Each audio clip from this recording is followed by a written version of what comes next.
Çox əsəbi gəldiniz nəsə. Nəsə hiss eləyirəm ki, mənə basıb döymək istəyirsiniz. Yox, narahat olma. Sənin gözünü qorxutmaq fikrimiz yoxdur. Rahat ol.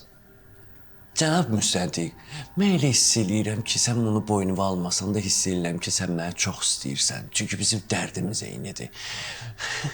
Mən dərddən başımı itirib bu vəziyyətə düşmüşəm. Sən də dərddən başını itirib mənim zibilmə düşmüsən. Bəs yaxşı, sən nə vaxt başı itirib direktoru necə öldürməkdir bizə danışacaqsın. Nə qədər deyərlər ey adamı, mən öldürməmişəm axı. Yenə qayıtdıq başa. Sən deyirsən, danış, mən danışam. Danışdıqlarımı da bəyənmirsən. Mən neynim, bu ağrıyan canımla sənə hər şeyi danışıram da. Bu aralar başını da bıraxmışsınız da, pambıq zat da gətirmirsiniz. Sən danış, mən sənə pambıq gətirəcəm də. Sən bilirsən ki, mən istəməsəm danışmayacağam.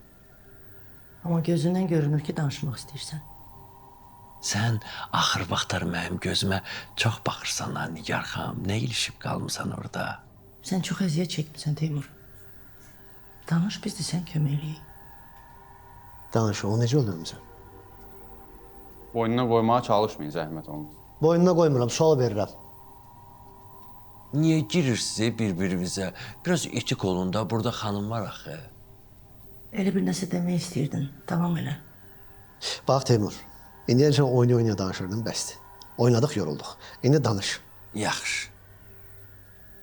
Mən başından sənə hər şeyi danışacağam. Səndə elə bunlarda.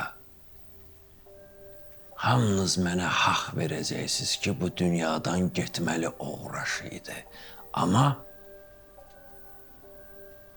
bunu mən göndərməmişəm.